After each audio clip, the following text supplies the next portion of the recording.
नमस्कार दोस्तों, मैं हूं आपका अपना डीसी टेक्निकल और पल्सर 220 मार्केट में फिर से लॉन्च हो चुकी है। एक बार बजाज ने इसको फिर से लॉन्च कर दिया है डिजिटल इंस्ट्रूमेंट क्रिस्टल के साथ और अब इन्होंने आरपीएम मीटर भी डिजिटल कर दिया है। हमारे पास ये पल्सर 220 2016 से है और हम लोग इस पर ऑलमोस्ट 50,000 किलोमीटर्स कंप्लीट कर चुके हैं।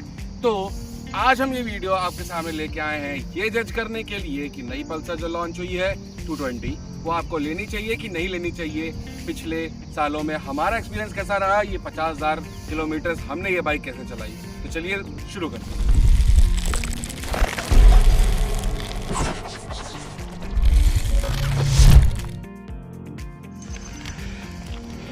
पल्सर 220 हमारी एक single piston single cylinder 220 CC की बाइक है जो कि 20 पीएच की पावर बनाती है, बीएचपी की पावर। और इसमें जो फ्यूल टैंक है वो कंपनी 15 लीटर्स क्लेम करती है। हम लोगों ने तेल डला के देखा है, 17 लीटर्स तक आराम से तेल आता है।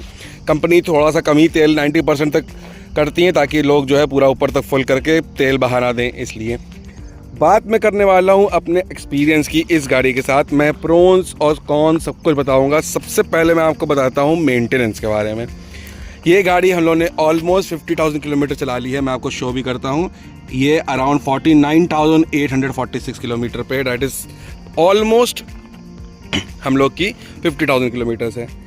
एक चीज़ मैं आपको ध्यान रखना चाहूँगा बताने के लिए कि हम लोग स्टार्टिंग से ही इसके इंजन में हम लोग बजाज का ऑयल नहीं डलवाते हैं।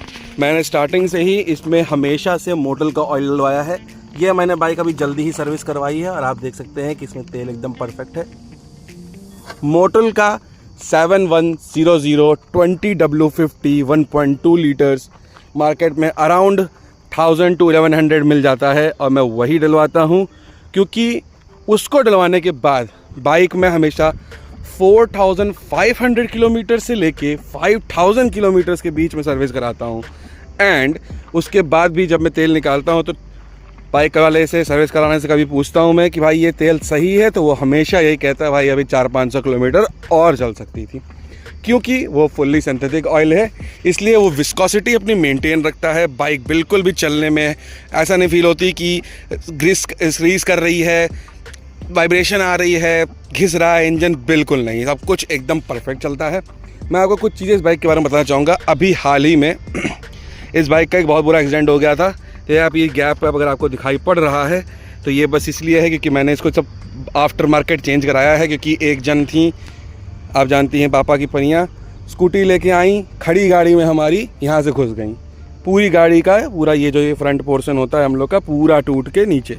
मैं खड़ा दूर से देख रहा हूँ कि यहाँ खड़ी गाड़ी में आके 80 की स्पीड में पूरा इन्होंने उखाड़ दिया। तो मुझे ये सब पूरा आफ्टर मार्केट इसमें लगवाना पड़ा। और बाकी ये जो नीचे है ये भी मैंने आफ्टर मार्केट लगवा रखा है। लेकिन क्योंकि जैसे ये एक ऑयल कूल्ड बाइक है तो फ्रंट में पूरा खुला हुआ है, आप देख सकते हैं, आराम से इसमें हवा जाती है इंजन में। और यहाँ पे निकलने के लिए भी हवा गर्मी आराम से जगह है, तो इसको लगाने से कोई इतना फ़र्क नहीं पड़ता है कि बहुत गर्मी हो, इसमें रुकती हो। और मैं जैसे कभी कभी बहुत लॉन्ग डिस्टेंस में जानता हूँ, आप मेरी अदर वीडियोस चेकआउट करेंगे अगर चैनल पे, तो मैं लखनऊ से दिल्ली 2 बार जा चुका हूँ, आ चुका हूँ वापस। लखनऊ से कोटा जा चुका हूँ। अराउंड 650 किलोमीटर्स पड़ता है यहाँ से। सिंगल रन में 10 आवर्स में लगभग पहुँच गया था। Around 40 to 42 degree Celsius temperature में। कई बार रुकना पड़ा था क्योंकि बिकॉज टायर बहुत गर्म हो जाते हैं तो फटने का चांस रहते हैं, तो फटे ना इसलिए। तो मैंने बहुत लॉन्ग राइड्स भी करी हैं इस बाइक के साथ। ऐसा नहीं है सिर्फ कि मैं स्मॉल राइड्स पे जाता था। सबसे पहले मैं इस बाइक की कॉन पे बात करना चाहूँगा। कॉन्स मतलब खराबी, और वो मुझे 50,000 किलोमीटर में सिर्फ एक दिखी कि आपको इस बाइक से प्यार हो जाएगा।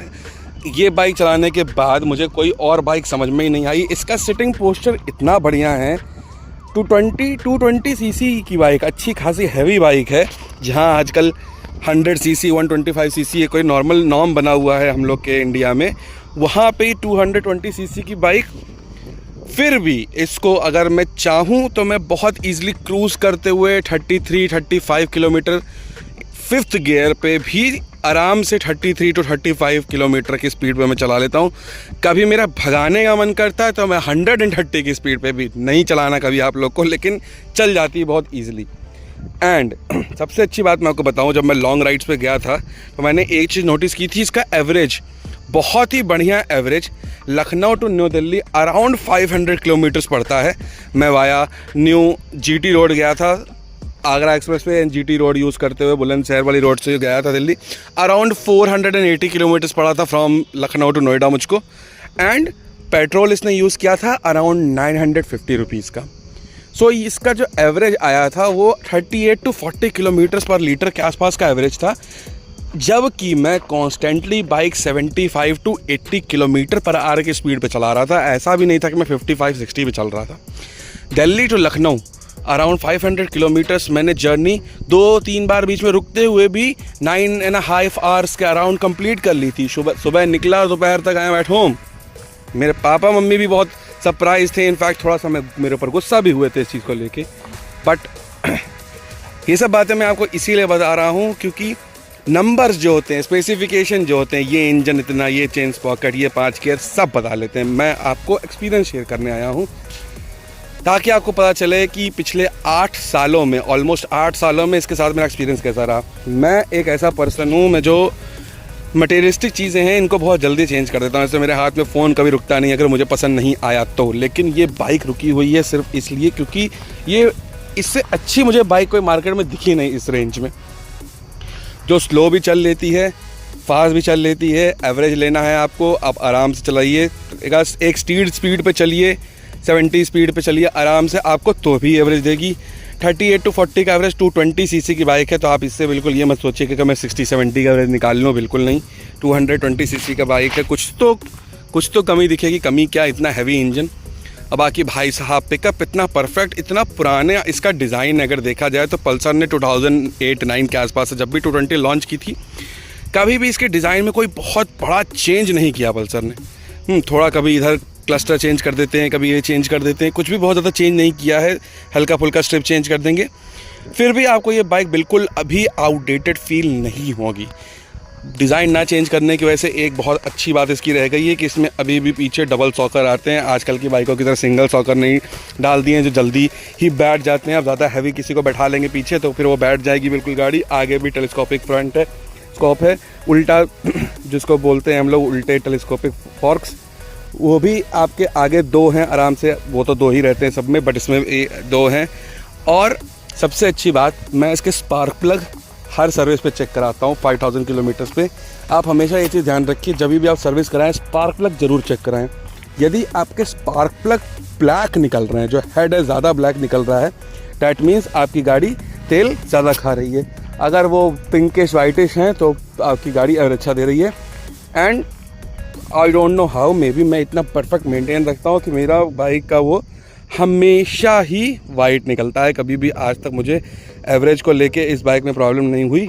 बस ये है कि अभी एक मैडम जी ने, जैसे मैंने आपको बताया, इतना तेज़ इस बाइक पे खड़ी बाइक पे लाके मार दिया कि पूरी बाइक उखड़ के गिर गई। मैं खड़ा हूँ मेरी आंखों के सामने, अगर आंखों के सामने ना होता तो मैं किसी की बात मानता भी नहीं कि भाई खड़ी गाड़ी पे कैसे लाके किसी ने मार दिया। But this is the thing कि लाके मार दिया एंड खुद भाग गई। सो मुझे मेरा खर्चा आ गया उसकी वजह से। आप देख सकते हैं नंबर प्लेट, अगर आप आज देखें पूरी टेढ़ी मेढ़ी हो रखी है। वो इसीलिए टेढ़ी मेढ़ी हो रखी है क्योंकि नंबर प्लेट एज़ गवर्नमेंट के द्वारा अब दी जाती है हम लोग को, एक नंबर प्लेट जो हम लोग को मंगानी पड़ती है ऑनलाइन, तो उसकी वजह से नंबर प्लेट पुरानी है। बाकी मैंने फ्रंट पूरा इसका चेंज करा लिया। नीचे मैंने आफ्टर मार्केट लगवाया था, काफ़ी टाइम हो गया, 2019 या 20 के आसपास, कोविड प्री कोविड एरा जब स्टार्ट हुआ था, बिल्कुल कोविड नया नया, उसी टाइम लगवाया था मैंने। तो ये भी अराउंड 4 ईयर्स पुराना है और एज सच कोई इशू नहीं आता। कभी कभी जैसे आफ्टर मार्केट है तो कभी कुछ स्क्रू ढीला हो गया, कुछ हो गया तो मैं उसको ट्राई करा लेता हूँ। मेरे घर के जस्ट बगल में ही एक बाइक सर्विस करने वाले हैं, उन्हीं से हमेशा मैं सर्विस कराता हूँ, इसलिए कोई प्रॉब्लम मुझे नहीं आती है। तो इतनी लंबी बात करने के बाद आइए बात करते हैं कि मैंने 50,000 किलोमीटर्स में इसमें चेंज क्या क्या करवाया है। तो शुरू करते हैं कौन कौन से पार्ट हमने चेंज कराए हैं। एक मैंने जैसे कि आपको बताया ये फ्रंट वाली चीज़, क्योंकि एक मैडम जी ने ला के ठोक दिया था इसलिए, वरना उसको चेंज नहीं कराना पड़ता। बाकी जो 2 चीज़ें हैं जो वेयर एंड टेयर की वजह से मैंने चेंज कराई हैं इस बाइक में आज तक, वो है पीछे वाला चेन स्पॉकेट पूरा एक सेट अपना, और एक बार क्लच प्लेट चेंज कराई क्योंकि क्लच प्लेट इसकी थोड़ी सी घिस गई थी। तो मैं जैसे स्पीड बढ़ा रहा था अगर, तो बाइक फ्री हो रही थी थोड़ी सी। तो एक बार क्लच प्लेट, एक बार चेन स्पॉकेट, 50,000 किलोमीटर्स में बस ये 2 चीज़ें चेंज हुई हैं। एंड साथ में डिस्क पैड दोनों चेंज हो चुके हैं, इसमें डबल डिस्क आती हैं, आगे भी डिस्क है पीछे भी डिस्क है। डिस्क पैड देखिए हर 8,000-10,000 किलोमीटर पे आपको चेंज कराने पड़ते हैं, वो हर बाइक में चेंज कराने पड़ते हैं और डिपेंड भी करता है कि आप कहाँ रहते हैं।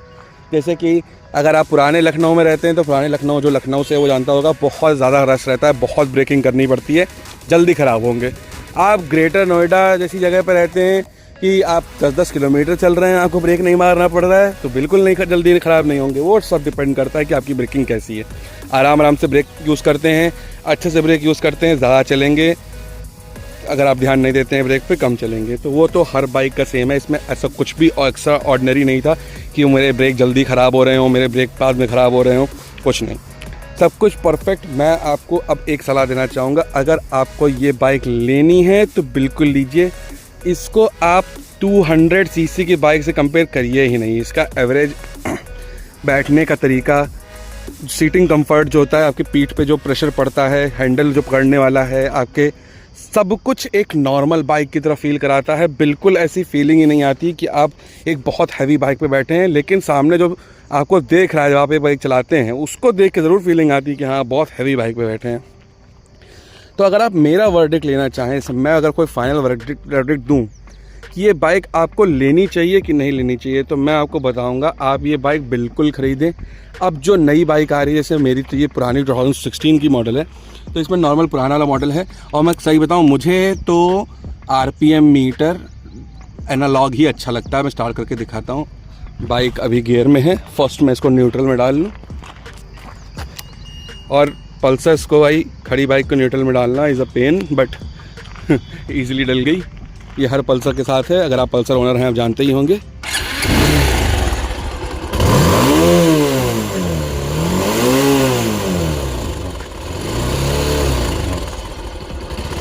आवाज़ में सुना देता हूँ आपको।